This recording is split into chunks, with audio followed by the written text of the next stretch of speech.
Captain's Log Supplemental.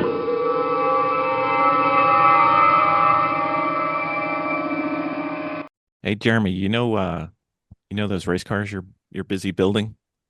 Yeah, I do. I You, got one you, that I'm looking at every day. you know what I don't see you working on? You don't see me working on the amazing Sentinel system yet. That's true. It would take all of 10 minutes for you to have one. And it's very quick and easy to install. It is. It is. And we could watch you when we are not at the race with you and see how you're doing. And then we can call you up when you get out of the car and tell you everything you did wrong. And I love that because so many years I've been driving and not been able to see what I'm doing. I know. And now we can. I know. You know what I'd like to do with the video? My most favorite thing is I take the video and I load it on YouTube and then I send it to my coach and say, look at 26 minutes and 17 seconds. Look at this one lap and tell me what I can do better. And every single time, you know what they say? Everything.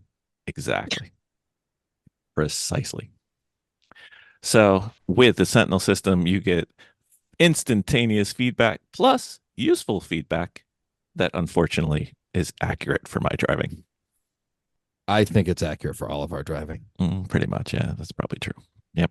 But you need to get one in your car, sir. Yes, I do. And with the discount code that you're going to tell everybody, they can save 10% on this awesome system. Yep. Trouble free. I haven't had an issue getting video every time we've gone out with the Sentinel. It's always worked. Can't say the same for some of the other systems we've tried. So I don't know. It's on the podcast notes down there. Don't do it while you're driving, though. We like to have our listeners live. It's good.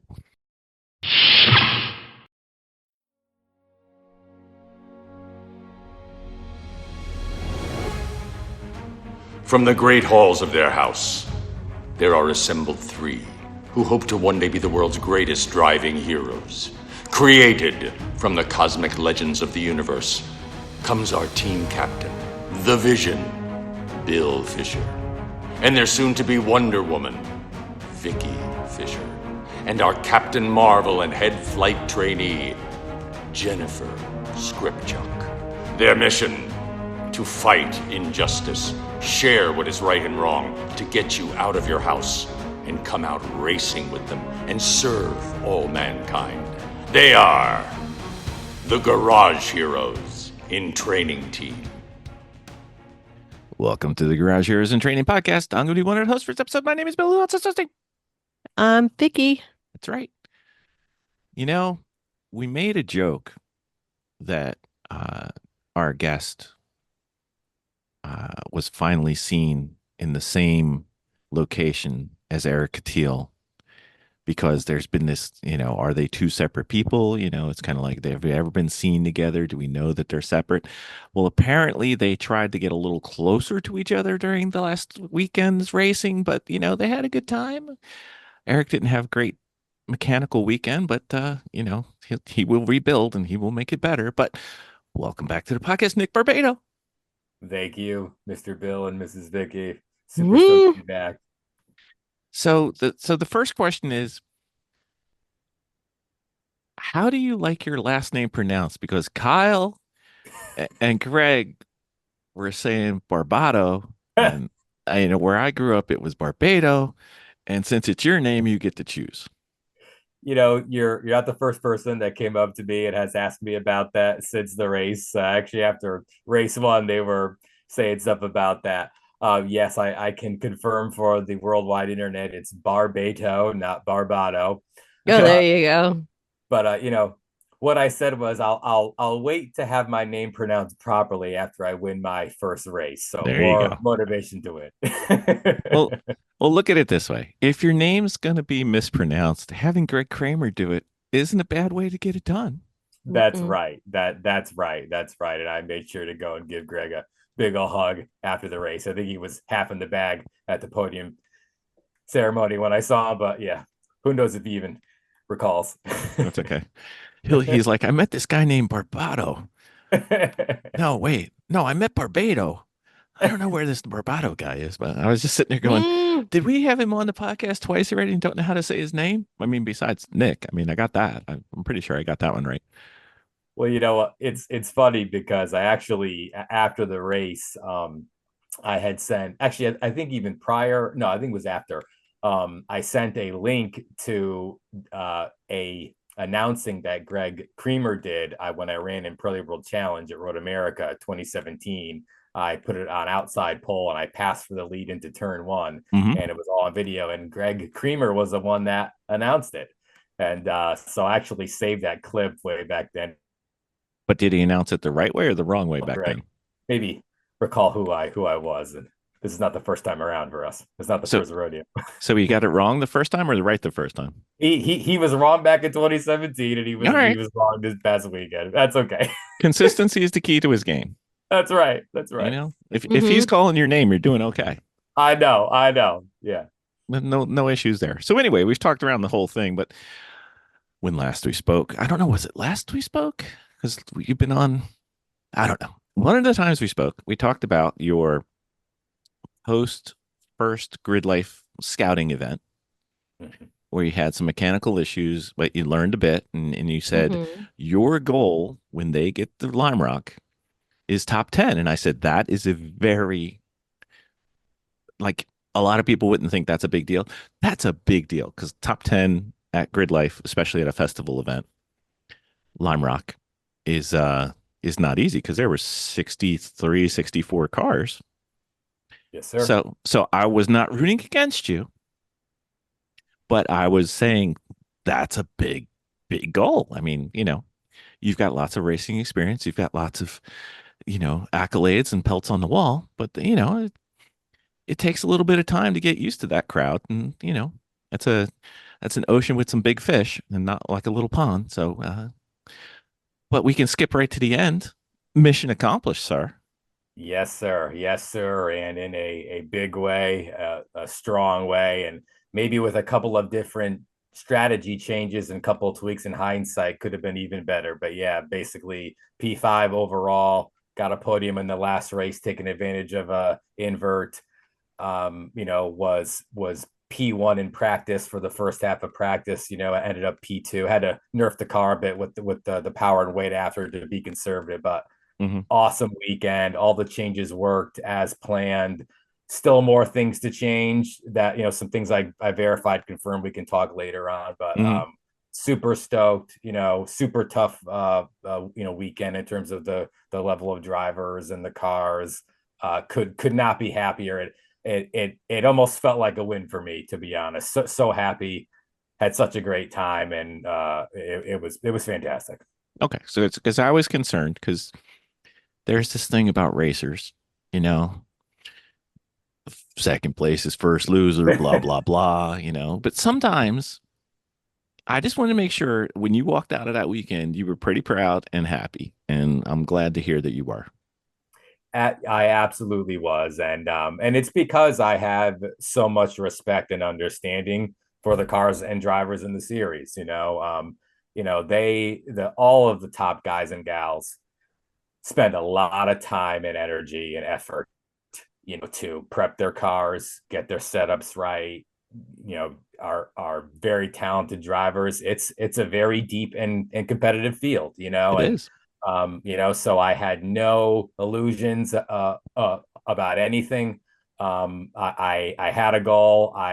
I did some study based on lap times. I knew the times would be slower this year compared to last year because they ran super fast tires last They year did. that are basically banned now. Yep. But I improved my car. I set the car up for the tires, made some changes for the rules, saw the pace, and sure enough, according to my perceived calculations and assumptions, I was right in the mix. And Yep.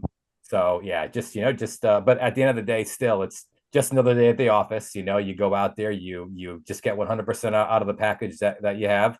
I believe I got 100% out of the car and package I brought. Hmm. And now there's more to do for sure, and even more excited. And the goal has been raised for Pitt. Now That's for sure. we'll So get the pit. Don't worry. oh yeah, So oh let's yeah, let's back up a little bit. I'm So stoked. where were we? We went to Lime Rock, Yep. and the weather How was Lime was Rock? Lime Rock was awesome. Lime As Rock's for always those awesome. that don't know, Lime Rock is like an hour and 10 minutes away from my house. Get Uh, out. Yep. It's my home track for sure. I have a bajillion laps there. That's the place where I really decided way back in the early 2000s, hanging out with ex-racer, this guy named Walt Heinig used to race with the SCCA. And he took me there. I helped him crew. His son was driving a Formula Continental. We were paddocked right in the downhill. And I just said, I have to do this someday. So that was like a big moment. It's actually something I think about it every time I go there. So I've always wanted to compete in a big race with spectators there. So that was definitely, Mhm. sort of a bucket list moment, and enjoyed every minute of it. Yep. So weather looked like it was pretty good, a little overcast, which is never bad for racing. Never bad for racing, good conditions. There was a little bit of a threat of rain. I had the rains ready. Kind Hmm. of was hoping for the rain, to be honest with you, because I love driving in the rain. That's a great place to drive in the rain. Albeit a bit scary, even scarier than when it's in the dry. Yeah. But no, yeah, it was dry. I would probably say the most challenging part from a grip standpoint, if that's where you're going with the weather, is Yep. the drift cars. I was going to say Going the out. drifters made their own weather, but Oh yeah, it was raining blue and white and black smoke. It was awesome. But the grip level definitely changed and moved around because of that. So but it's the same for everyone. It makes it another part of the driving challenge for the weekend. So yeah, exactly. So the home game players, the acronym of the day is OPR. that's right. That's right, which was helpful, because if for the guys that were concerned about, maybe they weren't going to make the post race scales, there was quite an abundance of OPR and marbles to gather up on the outlet. Let's do the jargon test of the day. Miss Vicki, OPR. I have no idea. I know. Other people's rubber. Oh, okay. Oh, okay. The drift cars It's like, specialize. there's an old rap song from the 90s. Are you down with OPP? That helps you get OPP. Uh-huh. close Yeah. to I remember that one. Yeah, she knows OPP. She's not so good I with do. OPR, but we'll get her next time.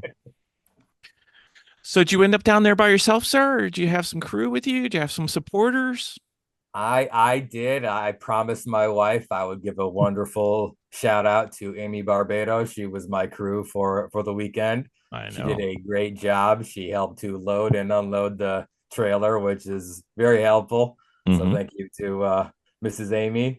Yeah, she did great. Helped out with all the usual stuff, tire pressures, hitting on my GoPro, making sure my windows don't sag too far because they're the lifeline lightweight mirrors and they kind of never stay in place. She made sure I was well fed and well hydrated and Yeah. sufficiently caffeinated. So thank you, Uh, ladies. That's important. it is. You got to get jacked up in the morning to go out and do what you got to do. That's right. That's right. Nitro cold brew, since there wasn't a That's right. Dunkin' Donuts within driving distance. So yep, you had the chance ready. So you've been being so close to Lime Rock, racing in the series that you've been racing with most of the time recently, especially. Not your first rodeo. Been there a few times, but the things that we hear is great track, historic track, uh, great to drive, tough to race. Definitely tough to race, especially if you have a driver that you're racing that knows how to defend. If you have a big pace delta, right, it's just like any other track, but very, very hard to pass. And in the corners where you can pass, you definitely need a solid run in order to get by them. The best way is just to wait for a mistake, and you have to be ready to pounce. It's very difficult to pass someone of similar pace and they don't make a mistake. The reason is there's really no high speed braking zones with corners that are like late apexy where there's like a little dive in line. Yeah, two. We're gonna talk about turn two later. I have some great stories about turn two. But It's yeah, really turn one. yeah. One, yeah. It's one turn, guys. It is. But the turn one now basically is an on the line, a double apex, and so you really need to kind of get beside the person on the inside entering one to have a shot. Mhm. If you do, if you do have like a braking advantage, you could kind of take the outside line and go too wide and end up on the left, entering the left-hander, and that's great. The problem is there's a lot of marbles out there in turn one. There was a lot of marbles that weekend, so difficult to overtake. The only other spot actually I like is like entering West Bend. If you can get a killer run, take some risks through the uphill, and then kind of just get next to him entering West Bend, there was enough to kind of go stand on the brakes, lay down the inside, and just sort of balk the car on the apex, and then go too wide down the downhill, and Mhm. hopefully you can trust the guy you're racing to hold his line. But that's really the only two spots. Yeah, I always worry about being on the inside of three because then you're kind of, if you don't get it done, you're really screwed for four. Right. And it's funny because I'll just hop right in. I want to give a shout out to the Barbato body double, Eric Catil. Yes. Him and I ran into each other in the first race. As as you probably know, he had some pretty bad troubles throughout the whole weekend with his engine, some other things. So bummed out for him. He obviously was very fast as usual. Yeah. But we had a little battle into one. I got a little toe on him going into one. Got inside of him entering one braking duel. I actually broke later, but kind of overbraked a little bit. Also didn't want to take a risk of washing out wide. He broke a little bit after me, but was able to sort of carry good entry speed in the exit. And of course, we were both being polite. Ended up doing a little crossover, and he kind of took a really wide entry into the left-hander and kind of got some understeer. So I just kind of shot right in there, and I was just about maybe to his, almost behind his like front fender, and we had just the littlest of nudges in the car, polite, hello, Little but love that was tap. good. He continued, and it was good. It was hard but fair racing. Yeah. Well, it's the most appealing thing to me is their insistence on zero contacts. And by zero, I don't think they mean like zero. They mean significant contact, like a little bump or something. No big deal. Prefer not to, but obviously, and the almost stone cold requirement that you leave room unless you are fully by. And Right. And I think that's something they really stress, right? Maybe towards the, midfield, lower midfield, where things get a little bit more intense. Maybe there's less experience. I do like the no contact overlap rule when executed properly, but they definitely, I think leave the folks toward the front that have demonstrated an ability and a desire to race clean, where if there is just the slightest incidental contact, right, they're okay with that. And in this case, there wasn't even a mark on either car. I think it was just maybe like lightly running your fingers over the fender. That was probably it. Yeah. Yeah, it was good. So did you learn anything new this weekend at GridLife? I learned about, I learned about how their dyno reads. So, that was a big takeaway for me, and maybe some strategy on how to get the car to legally read in a favorable way on the dyno.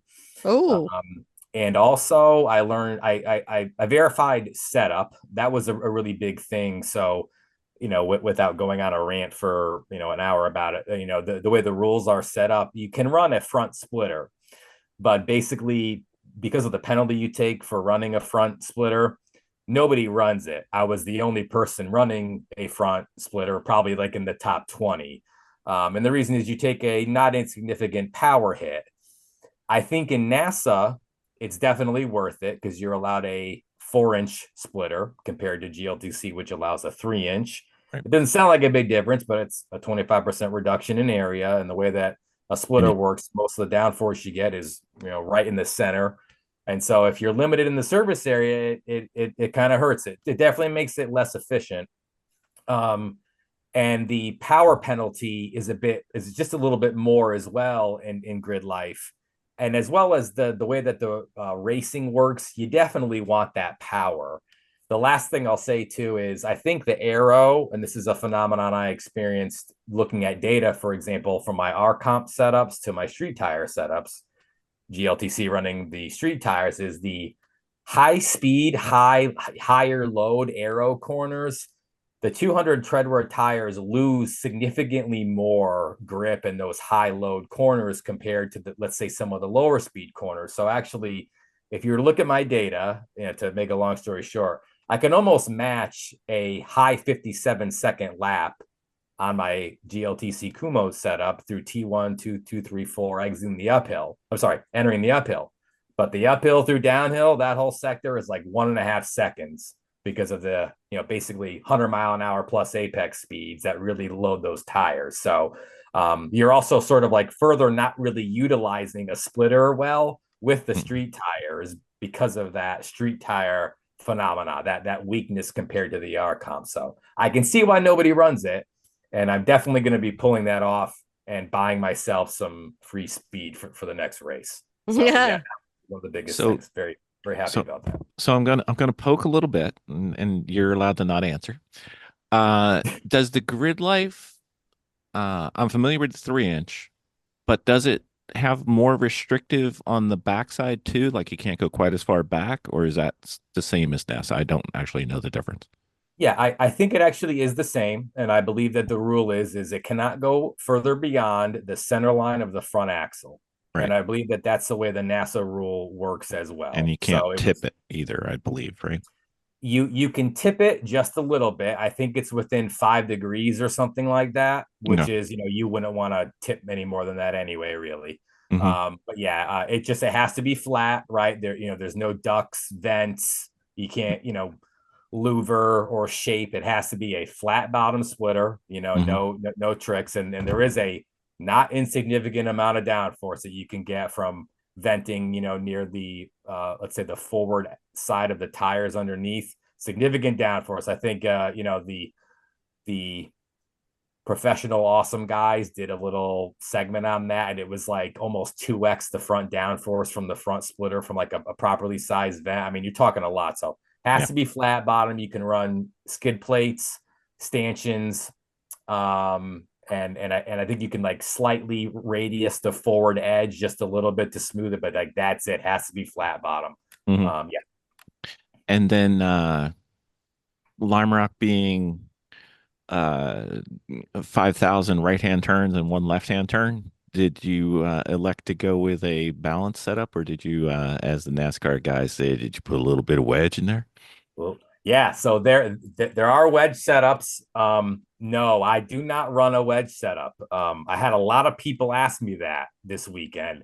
Some people swear by it. A lot of guys that have tested it on the BMWs, the Max Strut McPherson front suspension, they've said it's definitely quicker over a single lap, but it kind of beats the car up and it isn't as consistent. I actually just run the same setup at every track in the continental United States. I will adjust tire pressure, maybe a shock setting, maybe a bar, etc. And maybe if I really get crazy, some fine tuning on the camber based on what the tire temps say. But yeah, no, it was the same setup I ran at New Jersey and Watkins Glen, etc. Yeah, which the car likes. Okay. Oh, nice. What if my devious mind? What if we ran Lime Rock backwards? Wow. You know what? I've never in my brain drove that course backwards. So what you just said caused a video to start playing in my brain about what it would be like, right? Making a braking zone for that uphill and then taking a risk. And, you have that concrete bridge wall driver's right, 4 feet off, and then West Bend, and then going down the uphill. Wow. Oh my gosh. I mean, that would be like take a leap of faith. That would probably be even more terrifying than the current downhill. I think it would be involved. Yeah. I think it's doable though. Like you probably have to adjust the walls a little bit, but not a lot. Like I think it's almost safe. I would say so. I mean, there's probably more exit to the wall at driver's right going in the reverse direction than there is to driver's left going up the uphill, and that seems to work fine. So why not? Let's go. I just like we ran one event where we ran Gingerman backwards, and that was a blast. I don't know if you've been out there yet, but Have not been to Gingerman. Gingerman is one of those tracks that doesn't look like it's fun, but it's really, really fun. Cool. And if you ever want a student, or if you're the person who's never pushed to 10/10s, Gingerman's where you want to do it the first time, because there's only one place, and it's very simple to see. There's only one place that it even matters. And you can, if you want to push, Gingerman's where to go first time. But we ran Gingerman backwards, and it was just totally different. And I keep looking at Limerick going backwards. That would be just a blast. What an idea. Yeah. Oh my goodness. I think there's like one wall that needs to be adjusted, and then maybe a flag stand or two. You should go talk to him. Yeah, like they're going to say, "Oh, that's a great idea." Oh, it's a podcast with negative viewers. They came up with this great idea. We're going to rechange the entire thing. Like, whatever. We're going to make it spicy. That's right. I think it would be fun. Anyway, how was the race review? How was Friday qualifying? Good. Crowded is the answer. Good. But it was crowded. Yeah. That was probably the toughest part of the weekend. And it was frustrating because they did not split us up. I was thinking they would do practice, where basically what practice was is they had roughly the first 30 go out, and they did, we did 15 or 16 minutes. You bring us all in, the second half goes out. They put us all out for qualifying. And I did not. So thank goodness I qualified P8, because at Lime, it's almost like the Monaco Grand Prix. It's like qualifying almost kind of determines your weekend. With GLTC, they do the second race grid by the times in the race one, which also that didn't work out so good for me either. But no, it didn't. I literally did not get a single unencumbered qualifying lap in the entire qualifying. And when I did do my best lap, it was like lap 20. So even with the Kumos, which are good for heat, you are way past the ideal temp window. I mean, many tenths of a second off of optimal.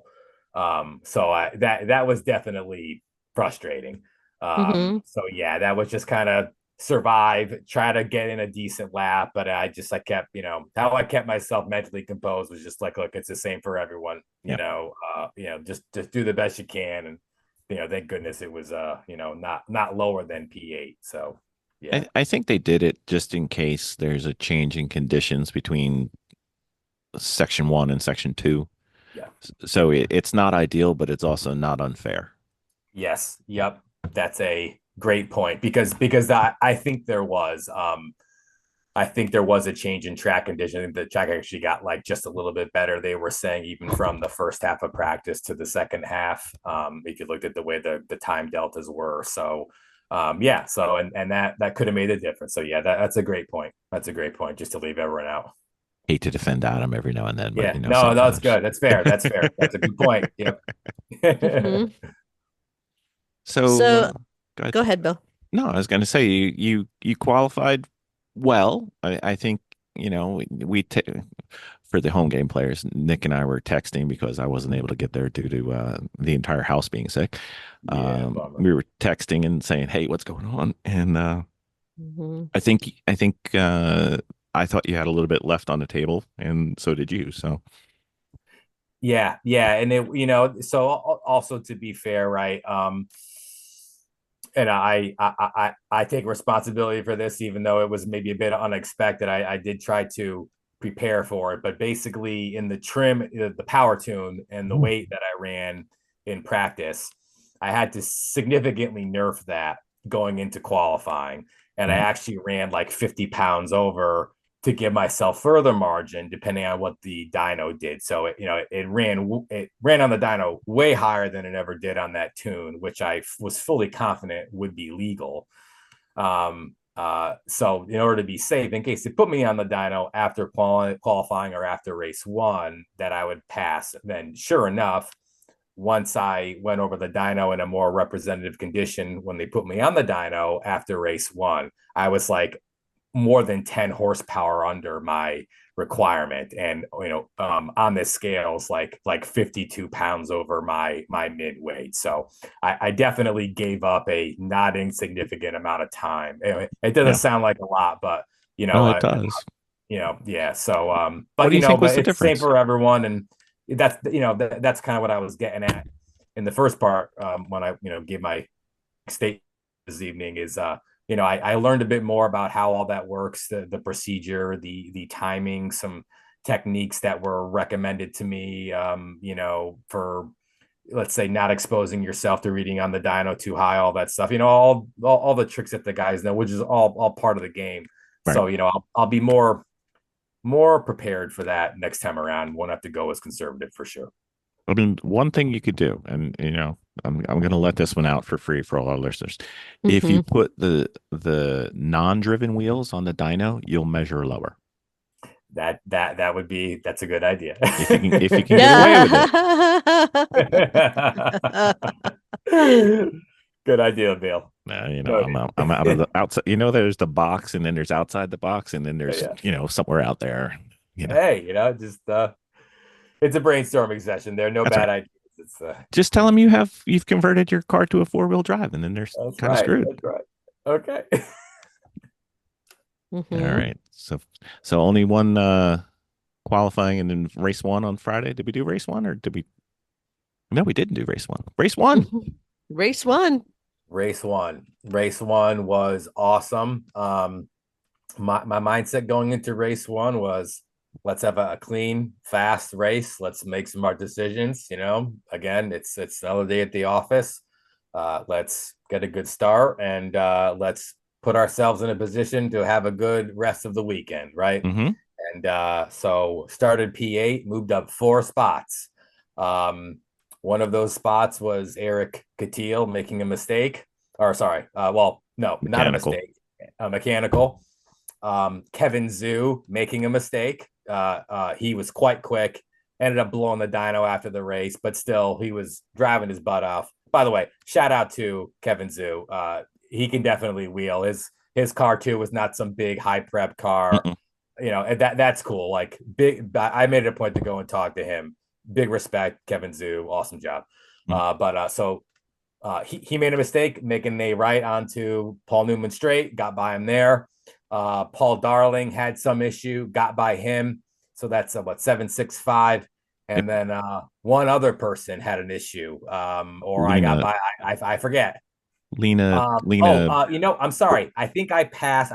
Actually, yeah, I forgot all about this. I believe lap one, I had a nice inside, outside 4-corner pass to get by Emil Tab. I think I got by him finally going in the downhill. We were too wide even into the uphill. He raced me clean, and I was able to get by him. So lap one of the race, passed for 7, and then basically 2 cars had mechanicals, and 1 guy made a mistake. So up 4 spots. Great race. Yeah. And then was that the race where Lena went over power underweight just by a smidge? Lena, yes. Yeah, I think she was right behind me, right? Great pace. Yeah, she did blow dyno, unfortunately. So that sent her to the back, I think, of B, right? Back of B, yeah. Back of B. Yeah, it's tough. It's another reason why I just went really conservative. I added a whole bunch of weight because I was like, oh, could this dyno read even more? It's already read like 6 horsepower more than it's ever made on this tune in that gear. Or, I don't know what's going on. And I just, let's have a good, clean weekend. Let's learn. Let's drive good, smart decisions, be conservative. And so, yeah, that's another reason why I added the weight. So, yeah, she had another very good weekend though. She did. Great pace, great driving. Yeah, And she's a nice gal. She's come up to me and talked to me a couple times, kind of went out of her way to say, to say some nice things. So if you're listening, Lena, because she told me she listened to the other podcast. Really? So thanks, Lena, for listening. Yep. And big respect to her. Excellent driver, and thanks always for being an awesome racer to me on and off the track. In the short time that I've had the opportunity and the pleasure of knowing you, Lena, and racing with you, Lena. Cheers.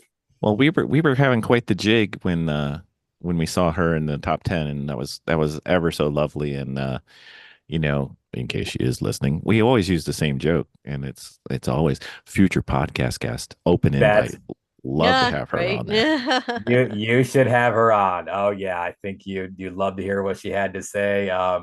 After she told me she kind of Facebook stalked me and listened to to this podcast, I went and listened to her on another Yep, podcast, the Slip Angle, Blind I think it Apex was. podcast. Was it Slip Angle? Mm-hmm. I think it Who's? was. I think it was Oh, Slip I'm Angle. sorry.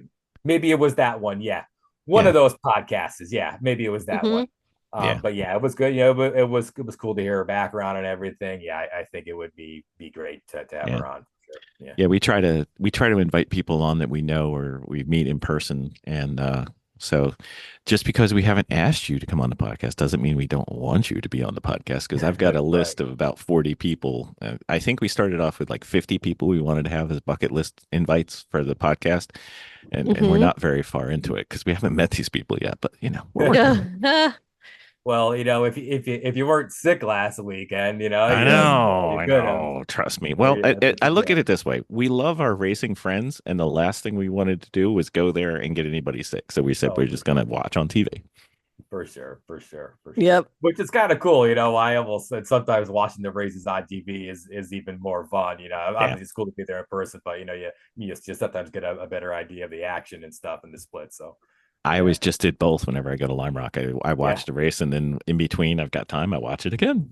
Heck yeah. Yeah, It was a great time, and man, they do such a good broadcast thing. All the HD cameras, the drone footage, the announcing from Kyle and Greg. It's just awesome. It's it really is. really cool. Yeah. So, what's it like to do a little bit of racing with tens of thousands of people there that actually care? Oh, it's awesome. Well, I had that experience at Road America and some of the SRO events I Hmm. did, but to do that at like I said at Lime Rock was awesome. I've always wanted to do a really big race there. That was definitely a bucket list item. The only remaining thing is to win a really big race there. Obviously, I won a bunch of NASA races, but that was cool. It definitely felt like a sort of moment, that I will definitely cherish. And so, definitely made sure Mrs. Barbato got some good photos, and also got a nice photo of me and her in the final race on the podium. But it was also cool. There were lots of folks I hadn't met that were walking up to me, and they would walk by impound after the races, and yeah, just nothing but good, but good vibes. Had some Yeah, friends I hadn't seen in a long time that came up and said hello. Met a whole bunch of new people. It was cool, and I definitely made it a point to in the cool down laps wave at the fans, and you were definitely getting lots of waves back. So it was awesome. It was yeah. it was it It's was great. Grid Life crowd's a good crowd. Always fun. Mm-hmm. It You're is. pretty It is. great. It was a great vibe the entire weekend, and I love too. I was thinking about this before we came on tonight.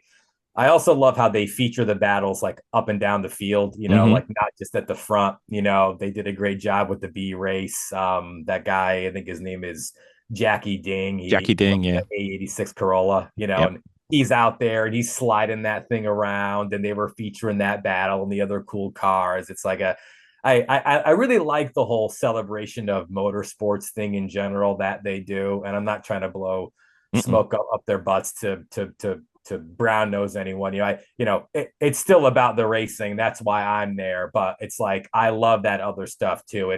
It's like a great mix of everything. It's something for everyone. And it's sort of like it's irreplaceable and unique. I've never been to another racing venue where it was like that. So they do a great job at that, and I can see why they have such a following all over the country because of it. It's great. They definitely do it right. Yeah, I think I texted Adam um, during the first Lime Rock event ever, where they did the B and the A, and I told him Mm-hmm. this is something you need to keep because it gets you. It's almost like Drive to Survive ish for the GLTC guys and girls because you get to know them and see them as opposed to a field of 60 where you see maybe 15. You get two fields of 30 ish, and you get to see 40 or 50, which You get to to know me is your racers. it's Yeah. better. Yeah, and there's there's an acknowledgement. There's a lot of talent up and down the grid, and there is an acknowledgement. Like, look, in some cases there is a significant disparity in car performance, but look, they're still Because going to end up out on the track, even in the B group, running within tenths of a second, and they know that those guys and gals are really hustling those cars around. So that's cool. I liked like sort of the respect that comes with that. It was awesome. There was legitimately great racing in both races in the yeah, A and B that, like, if you were a spectator, you were going nuts. I was watching it, yeah. getting excited. I It was mean, cool. think you and I talked about it last time. My like long-term bucket list goal is to be good enough to be mid-pack in GLTC, and Mm. and Heck yeah. that's not going to be easy. It will be a wonderful and rewarding challenge. No, Yes, it's Yeah. I'm not aiming low just to be, yeah, conservative or, underrepresent myself. I think that's going to be very hard, yeah, and it's getting harder. So I better hurry up. yeah. Oh, it's stacked. It's great. It's great. It's wonderful what they have right now with the cars and the drivers. Yeah. Hmm. So how about your Saturday? How did your beginning of your Saturday go? Good. So I started, let's see, I think I forget the exact numbers now. I made it in a post, but don't hold me to this. It was something like, so they grid you by time from your fastest lap time in race one. And so I was like seventh fastest lap time in race one. So I think started seventh or sixth, and then I moved up one position. So I think I started seventh and finished sixth. Um, or I started sixth and finished seventh. It was something like that. And race two was similar, where you actually started based on your finishing position. So in race two, what I recall, like my biggest takeaway was, had a good battle with Tony Marchev in an S2000. Hmm. Was all over me. Again, I was still running the conservative power tune, running heavy, and was able to kind of be a little bit quicker than him through S1, S2, but through the downhill, he was really kicking my butt, got a nice toe on me, and got me clean into one. So yeah, great battle there, race two. And then race three was similar. Again, I forget if I'm flip flopping these, but I know in race three, I had a good battle with Jake Price. Hmm. And I think I started eighth and finished seventh, or seventh, sixth, or sixth, seventh. It was something like that. But I might have gotten by someone, but he also got by me. Same thing. I was still doing the more conservative tune, heavier weight setup, and it was the same. I was able to be really quick through S1, S2, and he was getting really good runs on me through the downhill. Got a little toe on me after I did defend pretty hard a couple times, but he kind of got next to me just at the exit of the downhill, right out to driver's left. Just got inside, just got that overlap, and I was like, go, because I was also thinking, in my head, look, if I waste time battling Jake, there's a couple cars that we actually managed to gap a little bit because we were both Yep. going so quick. I don't want to waste time unnecessarily defending against Jake. He was a little bit quicker. I sort of then conceded the position in the one, slotted in right behind him, used his slip, and we were able to maintain the pace so I did not become under attack from the cars behind. Hmm. So then I started. So then I finished either sixth or seventh. I I guess I finished seventh, because then for the final race I did the invert, and that allowed me Right. to start second. So actually, it actually worked out better for me that I let Jake by Should have without let that other guy aggressive by, and mode. you would have been pole, baby. Oh my gosh. Pull on the final. So if you want to go right to the Might last as race, well. you can Let's go dive to the in. big boy. Yeah, Yep. so I'll just respond to what you just said. There was very little doubt in my mind that if I started from pole, that I would have won that last race. And the reason is the pace that I showed. So basically, I went to a less conservative tune, which I thought would still be legal.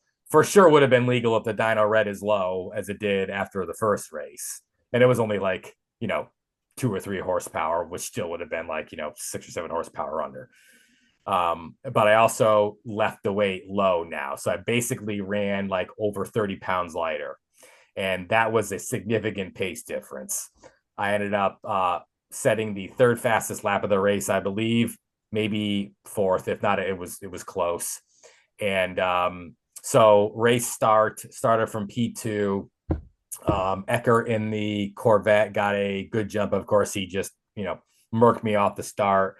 I kind of let him creep a little bit forward too before the start, kind of unnecessarily penalized myself.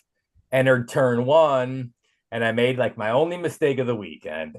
It was a awkward muscle memory attempted downshift when I shouldn't be downshifting. So so for you and all the viewers, right? Usually it was you're in 5th gear. Usually it was about 123, 124 mile an hour trap into there on the brakes at around the 3 marker, downshift heel toe to 4.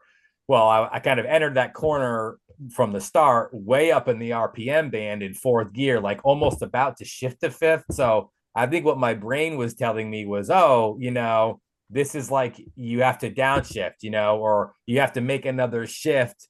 And so my brain got the wires crossed for just a second. And it was one of those things where like my hand moved to like attempt to downshift. And I actually I caught my hand. I was like, no hand, don't do that. And then it actually sort of like went to 2nd when I tried to go back to 4th. Oh. So I like zinged the engine for a little bit. It only got to maybe 73, 7,400. And for just a slight, just a fraction of a second, but it was enough to let Jake Price, who got a really good toe and a good jump, just enough to sneak on the inside.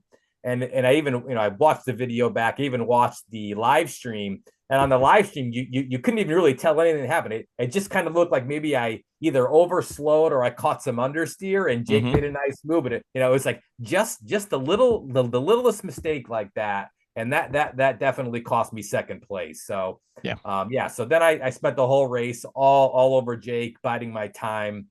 Really attacked him in the last 2 laps. Maybe had a shot at him. Kind of got next to him in the left-hander again, but he drove a great race, and my hats off to him. Is to my understanding, he's been running in the series for quite a few years. It was his first ever podium, so very happy for Jake, and made sure to shake his hand after the race. It was an awesome drive. He defended well, so really happy. And then it was a podium, and your first ever podium too, sir. Got it. It did. It almost felt like a win for me. At the time I didn't know it was a top 5 overall, but I knew it was close. I was hoping to get a podium, which I knew was possible in practice. Got the podium. Just awesome. So awesome. So happy. The GridLife staff, they had sort of like a traveling news reporter with the camera and the microphone, and they gave me a little post-race interview, and nice. They gave me some props and respect for the performance, and I thank them for everything. It was great. The weekend could not have ended any better. Well, if I were to guess who the reporting person was, she's supposed to be racing with us next year. Is that right? I think this was a guy. Okay. I'm 99% sure. Yeah. Because I have it on video. Yeah, it was not a gal. Okay. I can All right. great confidence there. So yeah. That's okay. Yeah, it's Lime beating FCP Euro kind of home base. I figured that's who it was, but okay. Yeah. Right up. So you sandbagged on your goals there, buddy. They have what's it called? Like, reach, realistic, achievable, attainable, anyway, I was staying measured, right? When I went for the testing, right, when I did the NASA testing with the GLTC setup, and I was doing like mid 58s, I was very confident that it was going to be a strong weekend. So, top 10 stretch goal, top 5, maybe some magic. And, in retrospect, right, to your point is, if I was able to run the car at the low weight and at the power that I think still would have been legal, it could have been a strong podium and maybe going for wins. Podium for the weekend. Yes. So very, very excited. Yeah. But yeah, you have to set the bar low enough so you There's can get nothing over wrong. it. There's nothing wrong. You just make the goal and just step right over. That's right. I'm sitting here going, his goal was to get into top 10. I'm like, first race, done. Okay. This is just gravy. And you scooped up quite a bit. Nicely done. Thank you. Yeah. Well, like I say, it's a lot of it that is out of respect for the cars and drivers, and like I said in the other podcast, they're a lot of hungry folks, and that's awesome. I want folks to be coming and bringing everything they got in their A game, so that's fun. That's a challenge. So my beautiful bride is a wonderful participant in all things racing. However, not the best at watching. And I will say that even she watched your race. Wow. I am honored to hear that. I'm honored and flattered, Vicki. Thank you very much. And in case you were keeping score at home, if I was on the race, would not have watched it. But I anyway, would have so. Oh, you are so mean. So, Nick, what was the highlight of your weekend? What was the highlight of the weekend? The first thing that comes to mind is probably what we just talked about, getting that podium. I would say it was either that or sticking it up P1 in practice early. That was cool. That set the vibe right away, where I was hoping. And again, I wanted to establish myself and the pace of the car. So that was like, I was stoked. It's just practice, right? But to demonstrate the pace straight away against a bunch of the guys that are going to be competing for the championship at Pitt, right? To be right up there with the best cars, the best drivers, that was a great moment. And then for sure, the end of the final race, being there, I had some friends come and hang out with me, in the impound after the podium. Amy was there. Got a nice little photo that I took, me in the race suit and my wife Amy, and just kind of enjoying that. That was something special. I'm kind of replaying that in my brain right now, and there's a lot of emotion with that. So yeah, it was great. I would say those were the top two for sure. nice. Yeah. How about the low light? What did not go well? What did not go well? Well, I've already talked about the weight and the power thing, so some setup stuff, but I still am cutting tires down. So long story short is I went to a really big wheel and tire for this series. It's an 11-inch wheel and a 265, way wider than anything I've run before. And I've been, pulling, baseball batting, yanking, smashing with a hammer to get the tires to fit and not rub. They were still rubbing. That was a challenge. Almost after every session, I was still doing that. I kind of had to smash out my front fenders a bit, so they're looking a little raunchy now. So that was probably that was tough, but I view that as like a growing pain, to get the car adapted and suited to the series. In terms of other low things, I don't really think there was any low. I mean, obviously it was frustrating, but nothing I'd never experienced. As I viewed it just like it was part of racing, right? It was frustrating to have to add the weight and to pull the power out, because I knew that kind of nerfed my ability to really compete for the top 3 or 4. That was probably the lowest emotion. But again, I said, look, hey, this is the first weekend. Let's do the best with the car we've got, make smart decisions, have a clean weekend, and still learned a whole bunch. And I will not have to face that stuff in Pitt. I really think I can run the car low weight, strong power, make a couple of adjustments, and it'll be bonkers. So that's overall not too much of a low.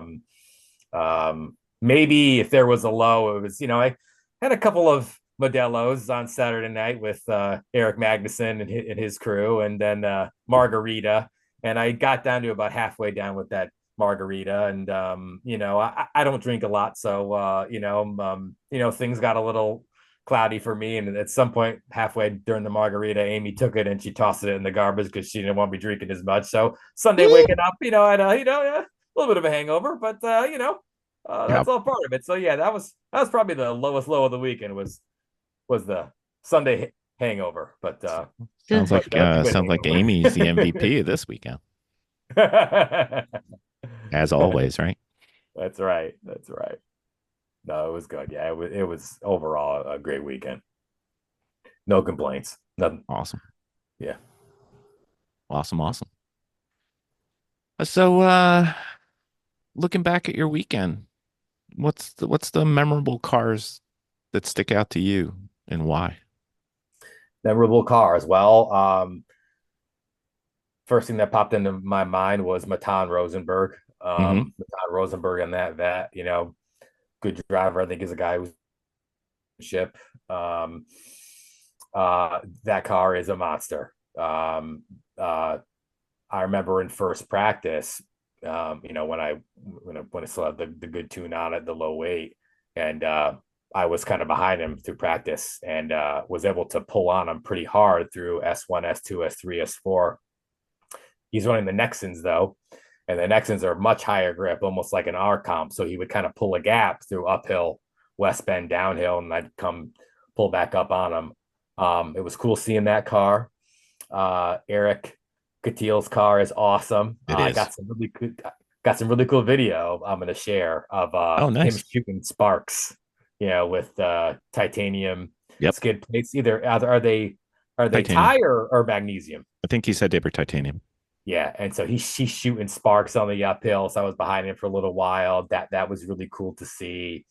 Um, it was cool seeing the S2000s. I think one of the ASM drivers, Matt Walbaum, has like a six-speed paddle transmission shift car now. He was like shooting flames.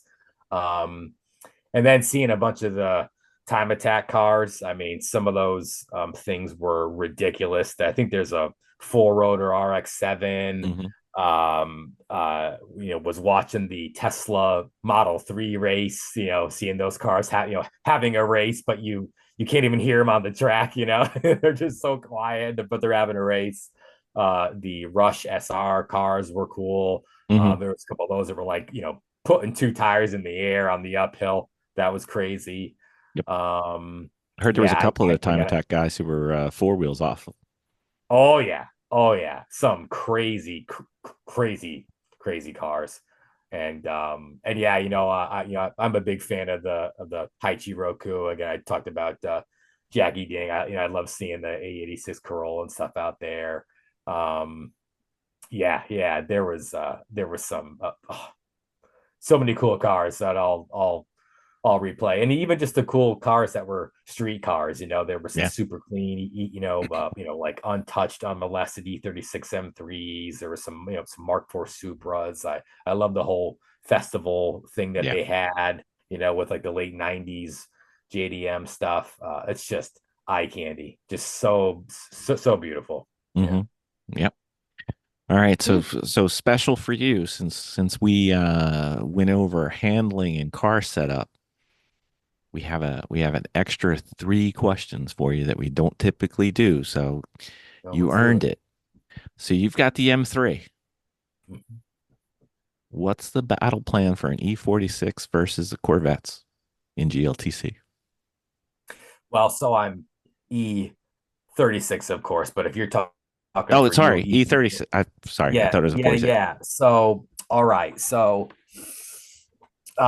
in my view, and I think the view of most anyone that's been racing in the series, right? I think the Corvette is the car to have. And there's a couple reasons for that. And I say this with nothing but the biggest respect to guys Sure. like Luke McGrew, Jeremy Swenson, Matan, right? Those guys are Hmm. driving their balls off, right? So Yep. but right, that car has a lot going for it with the rules. The first thing I think is probably the biggest deal is the tire to weight ratio. So those guys can run a 305 tire on a massive wheel. Hmm. And so the weight that they can carry, they're really not losing any tire to weight ratio going heavier. In fact, depending on how you calculate it, they might actually be gaining tire to weight ratio relative to other cars, meaning that their cornering speeds, all things being equal, which they're not equal, and I'll get to that in a second, but all things being equal actually gives them a cornering advantage. Right. And their tires can hold on and take heat better. Yep. The other thing is, right, the way these rules work, and I'm going to give a kudos to NASA in this regard, is NASA controls the tire to weight and forces you into a certain weight in tire that creates a bit more parity. And there's certain reasons, right? And so I'm not knocking one rule. No, it's just that there are differences, and that's how you play the game. Right, exactly. So how you play the game, and the advantage in the GLTC rule set is, if you can afford to not take a tire to weight ratio hit, you should always run as heavy as you need to get the tire as big as possible, and then tune the power accordingly, right? Because what's the other variable? It's punching through the air. So you have a higher, right, the faster you go, the more wind resistance you encounter. And then if you have more power to be able to punch through the air, all things being equal, basically the faster you go at the same power to weight ratio, the faster you're accelerating at higher speed because you have more power to punch through the air. Especially if you're, especially the Corvettes are slippery too. So and they're slippery. They might be the lowest drag coefficient car in the entire class.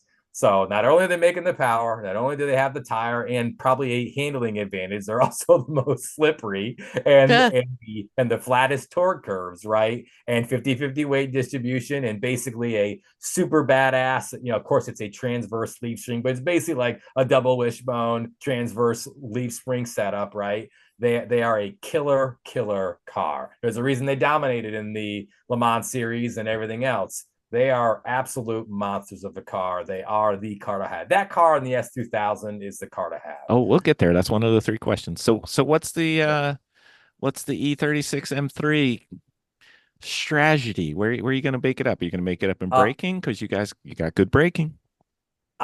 It's really, you have to set it up 10 tenths and drive it 10 tenths and hope that the other guys don't do that. I think that I really can't think of any advantage that the E36 has I'm not trying to make excuses or anything, but I would say the E36 is probably inferior in just about every way. I can't think of anything off the top of my head that it would be advantageous to run the E36. Other than, the E36 is a good platform and really good at everything. It's like I would say the E36 is a jack of all trades, master of none. I will say this: the S52 engine, the way that the GLTC rules are, doesn't take a big hit. That's probably the best thing about the car, is there hasn't been a lot of guys that have really run S52. I don't think anyone's ran an S52 or S52 and really been at like the front. So there's no penalty for the engine. That probably is that car's saving grace right now, is the fact that you aren't getting penalized because it's not considered an overdog car.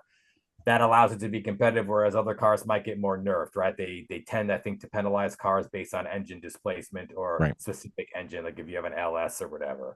Yeah. So that's probably the best thing. I will say the S52 makes great torque, right? It's I can't ever flat tune it because I don't have an electronic throttle body, but the game plan is to do what I've been doing, which is get a flat-ish tune, right? Run basically the same restrictor plate I have an ST5, get a good flat power tune that isn't like a total flat tune that takes a penalty. It's like a natural power band, but flatter.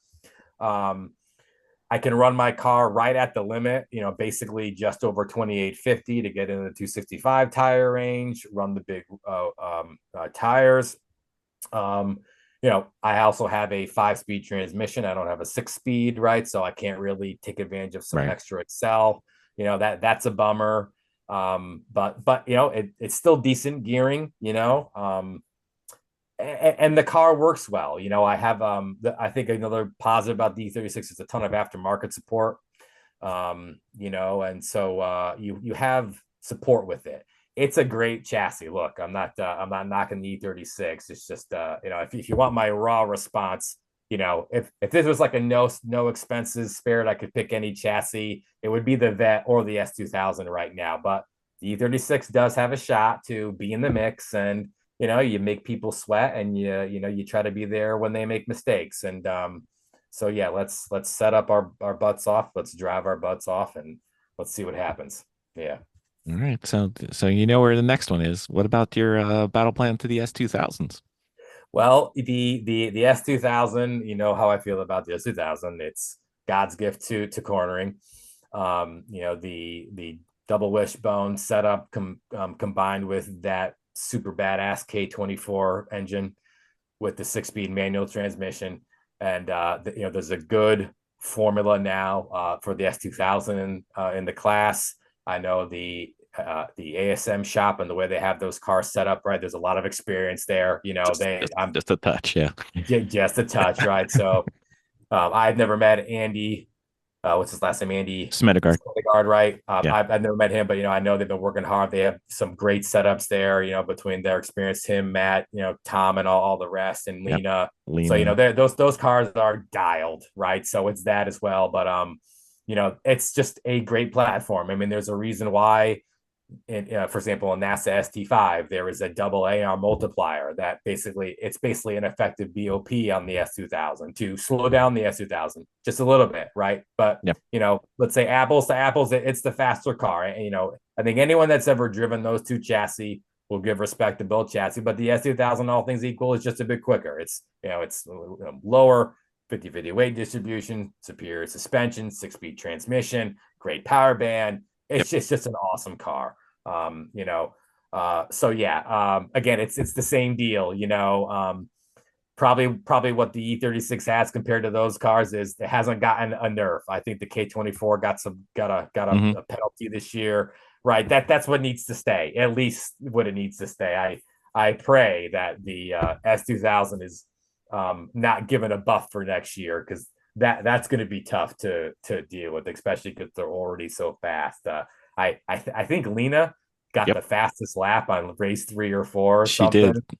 So, I think it was race 4. Yeah. So that, I mean, it speaks for itself when you get the lap together in that car with a proper car, that car is as fast or faster as anything in the class. So, so E36 is just got to be smart, got to make good decisions. Yeah, I mean, and just to augment that just a little bit, Lena worked her way from back of the back to, I think she was 16th in the last race. Mm-hmm. And that's no inverts. That's all work. Oh yeah, that's all work. And she would have been top 5 contender for sure if she didn't have faced that issue with the dyno. That was huge. A big bummer to see that. So, but she'll watch out for her at pit. I do every race. So yeah. All right, one more battle plan. Sure. What are you going to do against your clone, the Civics? Eric Catil. And, well, if Eric's watching, I want to say, I wish Eric the best of luck, that he has a clean, trouble-free weekend at pit where, he usually does. That was the weird thing. I was so surprised. He's so meticulous. Yeah. And I think he said he didn't even completely figure out what the root cause was. So that would bother me, because what if it happens again? I just, like so many others, I know how, we all know how hard he works. Yeah. I just, I thought he did a great job. He never gave up, drove great. Yep. Like he always does. So I hope he has a clean and hard weekend. And, when it comes down to the championship battle at pit, may the best man win. I hope he has a good fight and can, give the best for himself. And either way, she should be proud. How do I beat him? It's probably the same answer. Eric has probably probably fair to say, one of the most developed cars. It seems like it. Yep. And for the pace he does and what he's extracted out of that platform, you got to give him nothing but respect and admiration. I'd probably say if it wasn't for Eric, probably the other front wheel drive cars would have less of they probably would be more buffed. They probably would be allowed more power. So it's like for all the guys that are struggling maybe to compete with the front wheel drive cars, and I say this as a compliment to Eric, you probably have Eric to blame for that. Yes, right? Because I agree. he's done so much. And I know, look, with the shocks, the alignment, custom suspension stuff, probably some stuff he hasn't shared because he's got to keep secrets. And I would if I were him as well. The aero development, the power development, probably the way he's tuned the clutch and the braking system is, Don't all for, the stuff he's done. don't forget Eric's driving.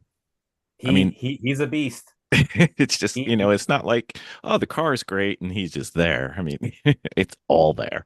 he is the complete package. Yeah. When I was behind him and got some runs, whatever, a little mix back and forth. He's got that car set up loose. That is not a noob setup. I Mm-mm. think most people driving that car would probably put that thing in the wall. But that's how you have to set up a front wheel drive car. It has to be loose. You have to be comfortable with the rear walking at entry. It has to sort of be set up almost undrivably loose for the first couple laps, and the rear tires come in it, and he's a Hopefully. master of that. Yeah. He has earned that. I give him that respect. He's driving that 10 tenths. He's getting everything out of it. So yeah, much respect to Eric. I hope he does a great job. I know he's probably facing an uphill battle at pit. There's some corners where those torque monster That's cars are going to eat. that's not his track. It's No. it's going to be tough for him. His car does move out like a bat out of hell on the straight once it gets up going, right? But he also doesn't have the same power down as the other cars. The rear, he's there's some hills at pits. It's going to be tough for him. So He'll figure it out. regardless of what happens, he should have his. So we my Eric Catil story for the podcast. We watch his Instagram posts like religiously because they're just fantastic. So we start pursuing him to come on the podcast. And this is before I started my grid life obsession, which somewhat drives Vicki crazy. And I had no idea that he was that good of a driver or anything. I just knew him from these videos. And I was like, I just wanted to have him on and thank him for the videos because I've learned so much from doing it. And then I've realized, like, 1 or 2 time GLTC championship, he's won SCCA stuff, he's won autocross. I'm like sitting there going, oh, okay. All right. Yeah, he can drive too. All right. So yeah. Who knew? Yeah. Yep. No, he's a real deal. I think, again, I'm very new to GLTC. I don't know nearly as much about the history of it as you or others, but I view him as like one of the poster boys for the series. He's earned that. I think he's a great ambassador for the series. He's a great ambassador for racing. I've seen some of the videos he's done on social media. Super cool and interesting. He's also a good hype man. The way he sets stuff up, and it's entertaining. He's done he's done great for himself, and he should be proud of everything he's done. And I know he got some sponsor help from Hybrid Racing. That's awesome. It's great to see grassroots guys getting support, because that's extremely hard to do. I know his mom and dad are behind him too. His dad's almost there every race. That's so awesome to see. See a family there and everything. And again, he was always nothing but cool to me, and every interaction. So Eric Catil. Yes, sir. Yeah, especially with the accident they had a year or two ago. I think it was 2 years ago. With the trailer rolling over. Oh my god. Oh yeah. That was terrible. How scary that was. Can you imagine waking up and you're on your side and oh man, that was one that was like, oh, because how much he put into that first car, and he put just as much into this car, and then he can build a car. If he's ever bored and says, I want to build a car, I will jump in that line and say, yes, sir, I would love to have one of your cars. But heck yeah. I would love to learn. Yeah, exactly. Just just point and tell me what I do there, and I'll do it. I might even be good at mechanical by the time he's done with me. Who knows? Right? Might not be just Miss Vicki. That's right. Oh, for sure. Yeah. Maybe maybe you could have him take care of that Honda that you're thinking about. Yeah, maybe. It's gonna come out way better than it went in. That's for sure. There you go. Thing come out case swapped and tubbed. Yeah. Can you imagine an endurance car built by Eric with all the tricks he knows? I mean, that would be cool. That would be quite a ride. Getting all excited now. I don't think Man.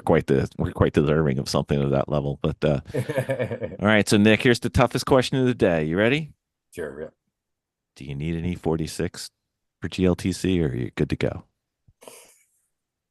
I was thinking about that, and I had a conversation with someone about that. I will say, it's not that you need an E46, but the S54 or that kind of power level, I Mm-hmm. think is really needed if you want to build a no excuses car.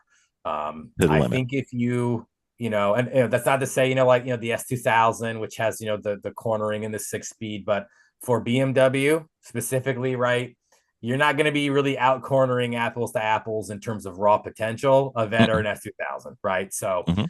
you need as much tire as you can get, and you need as much power as you can get. It's kind of like the Corvette formula, where you basically, like, if you could, you should run a 305 tire and 270 horsepower in a BMW, and that would be the fastest setup.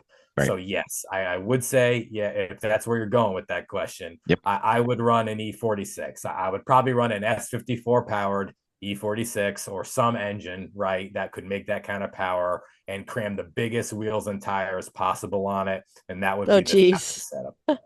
So so what are we thinking this winter? Will you put an S54 in there and fender roll the hell out of your car? Oh my goodness, that would be quite a ride. That would also double as like a NASA ST4 car. That would be an absolute destroyer of worlds. Mm-hmm. An ST4, because you could run like the Maxxis tire and run it at like 300 horsepower, and that would be like Exactly. breaking every lap record in the United States. Anyway, yeah, that would probably make a lot of people not too happy. It would probably cause NASA to revise the 1.6 tire rules, because I no one's mean, really done that yet. I But thought yeah, about Lime Rock backwards. Why not just keep going? no, yeah. Oh, no. To your point, yeah. If I like had the means to really do something like that, that would just be a monster setup, a monster setup for E36 or E46. Yeah.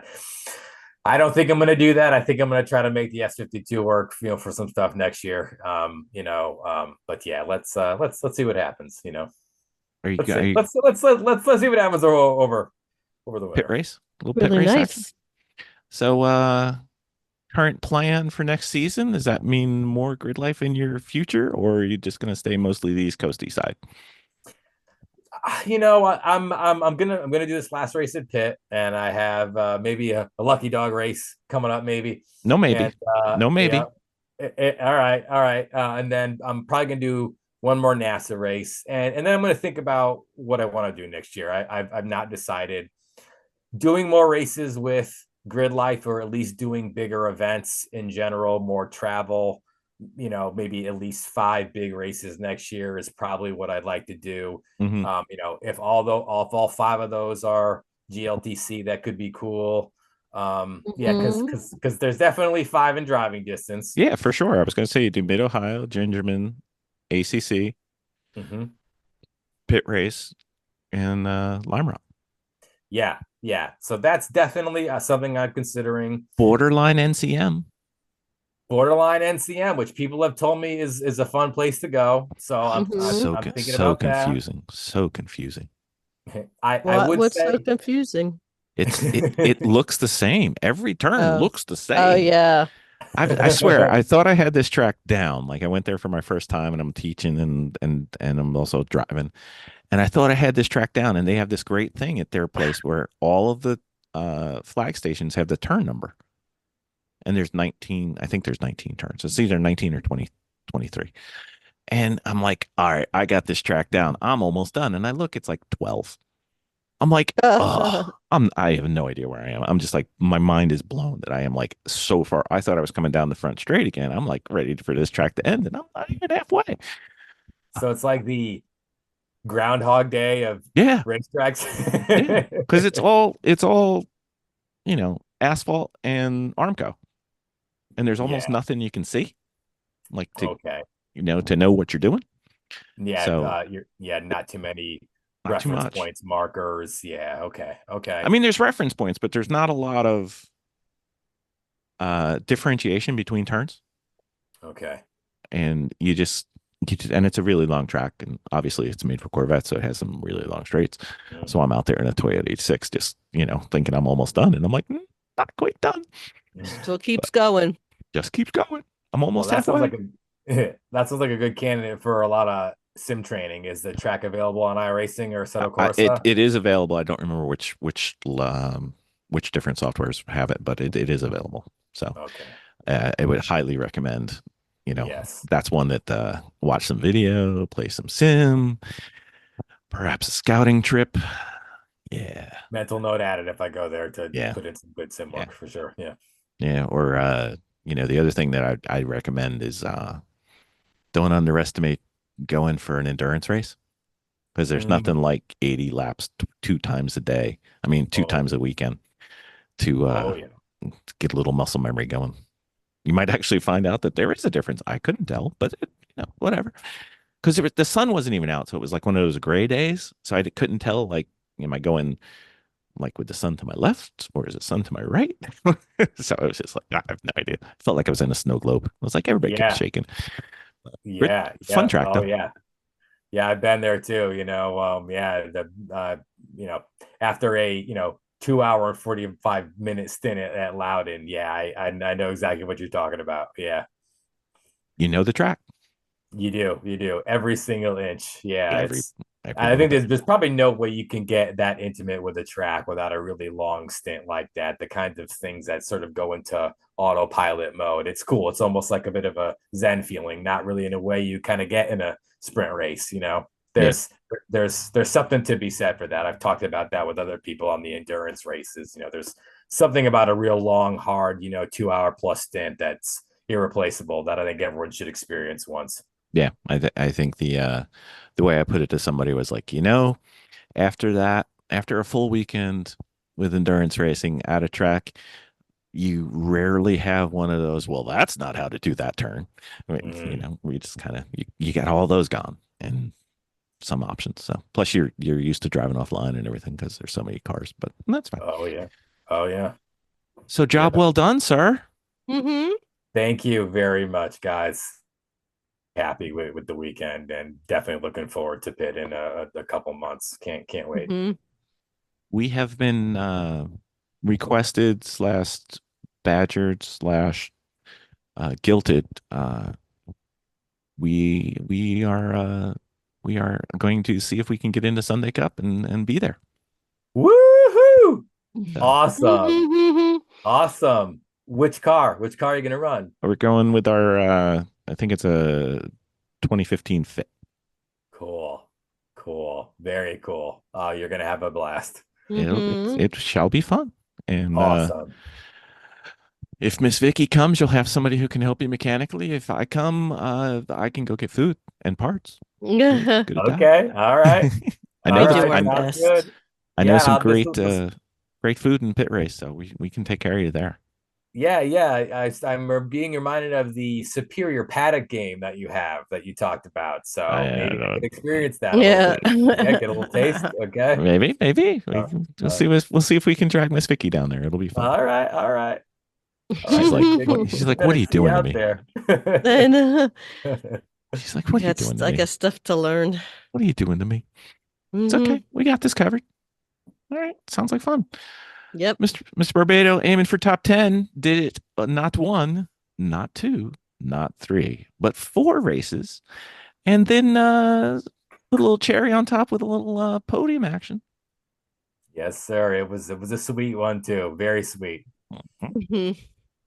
Well, you, along with all of our friends and soon to be friends from Grid Life, always give us a great weekend. My only complaint about Grid Life being on YouTube is I don't get anything done in the garage, but that's okay. Because like, what are you doing today? I'm like, well, at 2:20, I'm watching two 20-minute races, and then at 4:30, I'm watching two 20-minute races, and then oh wait, we know people in the Rush series, so we got to watch. And she's like, you're not getting anything done, and I'm like, yeah, It's kind of. fine. It's fine. That dang internet, killing productivity since 1990, whatever. Yeah. Everybody's like, you must be so much better at racing since you have the podcast. I'm like, I'm not sure it's helped us. I mean, it's helped us in some ways, but it takes up so much time. I could probably be better, but whatever. It's still fun. I think it's time well spent. Either way. Absolutely. We get to meet some great people, and you among them, sir. Oh, thanks, shucks. The feeling's mutual. No worries. And it sounds like we're going to see you at Pit Race twice this year. Yes, sir. Oh boy, can't wait. Should be fun. Yep. Indeed. Well, thank you for coming on, sir. Thank you for having me.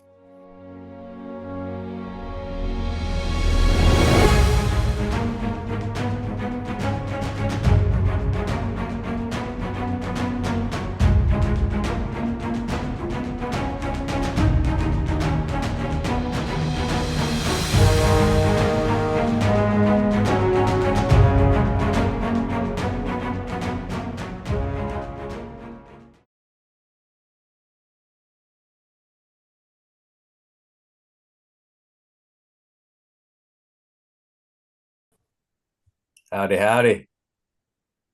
Hey, and Nick, how are you? I'm doing good, Vicki. How are you? Doing good. I like your hair. Is that something new or is it just Yeah, it is. I'm playing with curl at the moment. Love it. Thank you. Love it. Very So, nice. Nick, I wrecked my car. You wrecked your car? I How? did. I hit the wall. Oh, where? Thompson. Ooh, I know.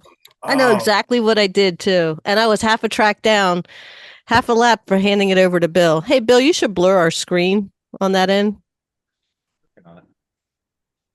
There's a lot going on in the back. Yeah, so What happened? Where, what, when, where, how? well, I know that I was racing another car on and off the entire day. Same car. We kept getting tangled up. And every time that I would get a lead on him, he would get a lead on me back. And it was just constant. I don't even think he knew. It was just me just trying to get away from him. So, are you familiar with Thompson? Oh, yeah. Yeah. Oh, So yeah. I was under the bridge and I Under the went in bridge. wide accidentally around the bridge, and especially with the transition. So I was coming out and heading towards the rumble strips and I lifted on a front wheel. Okay. And it just, at that point, the back end started coming around. So I tried to do course correct and I couldn't. The car was just pushing. So it just arched all the way in a corner and hit the wall. So you went out to driver's right on the exit there, or you went Yeah. left? Okay. Yeah. I didn't hit the apex corner, the transition corner. And I knew, like, I knew I was a half down. I was overconfident for sure. And I was You pushing the were car. half a lap And I from was, change. You weren't half lap down. huh? You were half a lap from pit. You weren't half a lap down. Oh yeah, I was half a lap before I had to do the changeover to Bill in the pit. And but yeah, I mean the thing was is that I was overconfident and I was going for the pucker, you know, and and I knew where my headspace. The thing was is that I did do a big evaluation about it, and I know what I did wrong. I knew where my headspace was, and now when I go back in again and I have to correct. So I didn't take out any other cars, so that was good. That's At good. least there was that. And you know what? I've had some moments there too. That's probably one of like in my opinion, the sketchiest corners there actually, which is Yeah. kind of like deceiving. But I remember driving Lamino's car, of course, there multiple times, and it was always very uncomfortable putting the power down there. It's like an unusually awkward, like our car, I assume yours did as well. It would like change into a surprising like understeer balance there. So it's like Yeah. you like think you can be confident and attack, and you're gonna make that exit curbing, but the car quickly washes out, and you really have to be careful. Yeah. I can remember even, it was many years ago now I drove that car there, but I know exactly what you're talking about. Yeah. Don't feel bad, it happens. Right. And the other thing too is I had just had an event with my Miata, and the Miata just felt like it sits lower and it's got more of a center gravity to it. My car did. And then I got into our car, the front wheel, and it really felt looser than I thought it would be. And I know that we were having a couple issues with the car, and had to do a quick alignment to it, and the alignment didn't really kind of line up well. And I changed some of the suspension because I went in and I was putting the transmission in, and as we were putting everything back together, I noticed that one of the tie rod bolts was bent. And I'm like, well, that's kind of weird. So I changed out both short tie rods, the Lower tyrant. the lower tie rods. Yeah, so I changed them both out. And now I'm wondering if we kind of hit something and something else was loose or something else Okay. was going on Yep. because it was bent.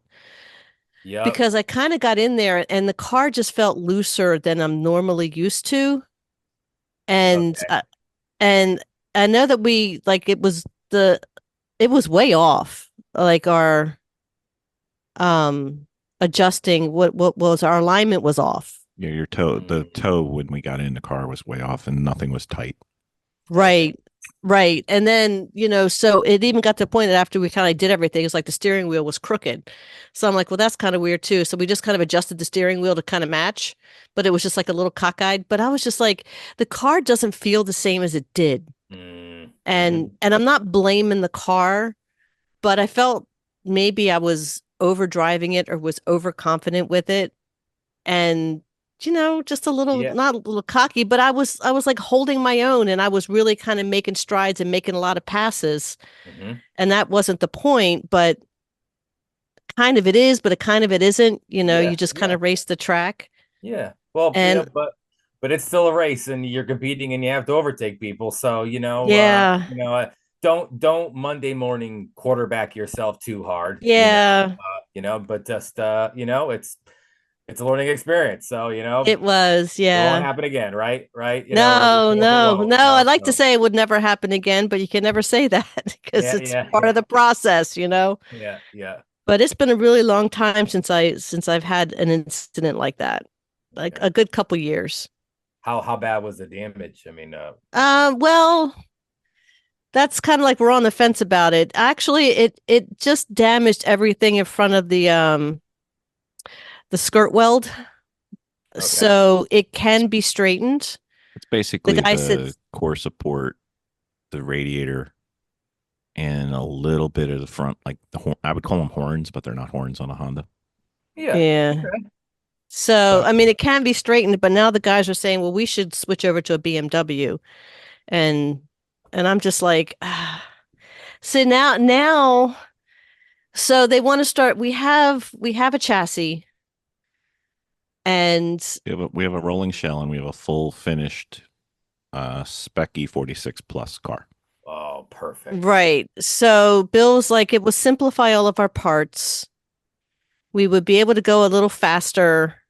And I'm really kind of hung up a little bit because I have this whole community built around this Honda. So that's a little sketch for me. Yeah. And now we're going to be sharing a friend's car and combining Jeremy. our He team. knows Jeremy. Yeah, I'm going to be racing in Jeremy's car. It's about ready for track. Awesome. And in the process, we'll build the other one, and that way we can share parts. So Jeremy's for both got cars. two E46 330s. We've got two E46 330s. That makes perfect sense then. I just don't have a lot of community built around BMWs. So I'm going to be helping build this car, and I have to learn a whole new platform. There's this guy who's going to be racing with us at pit race. I'm just saying, there's this guy at pit race. I think he knows a thing or two about BMWs. I got to get the air intake and the catch can straightened out for the car. Oil catch can. You don't have to get rid of the Honda right away, or maybe you find someone who wants to keep racing it so it kind of stays in the family. There's options there, right? We got a team that's looking at it right now. Right. Because it's not far away, but it would be cheaper to get the BMW race ready because we make our own cage, so a cage is free. It's just cool. Sweat. Oh, that's cool. I didn't know you guys do that. Awesome. I didn't know you guys did that fab work. Very cool. Yeah. So it would be cheaper to get the BMW on the racetrack than it would be to get the Honda. Hey. I don't think so. Because that engine's got to be sent out and done. It doesn't. It's a 330. It's not. It's an M54. It's not an S54. That's a Yeah. very different beast. Mm. Great cars. Great cars. So yeah, so now I'm going to be learning an entire new platform. You will enjoy it. The BMW for the rear wheel drive platform is just about the easiest to drive platform, in my opinion. The way the car breaks away is stable. When the Progressive. rear breaks loose, you can counter steer and catch it. It's Right. not like an S2000 or like a lot of front wheel drive cars that you have to set up loose and almost if the slip angle goes too much, it's kind of unrecoverable. It's not really like that in the Beamer. You can really hang Yeah. it out and get yourself in trouble and you reel it back in. So I think the So Yeah. he was a so great let's car. waste a little bit of time, Nick. So we had an E36 328 Okay. and Vicki drove it, and I would go with the conservative summary of she loved it and giggled the entire time I did. until it got totaled. Oh, I didn't oh, total it. Not Vicki. That one wasn't me. That was Jen. Yeah. oh, But the difference between an E36 328 and an E46 330 is just a little more and better, I think. yeah. And but Yeah, it is. It is. Yep. And actually like a little bit more stable rear, like mhm. a little bit less twitchy. It's almost like the difference, except less margin, but like the difference between like a first generation and a second generation S2000, just a little more stable, a little bit less bump steery. They improved the rear just a little bit, just better in every way. Yeah, Right. I think I'm just sad about moving on from the platform because like I know the Honda now, yeah, to do that and work on it and everything. And I was just now getting into the diagnosing. I'm like, oh, now I got to learn a whole new platform. But wait, you're going to move to an OBD2 car. So Yeah. diagnosing is going to be a whole lot easier.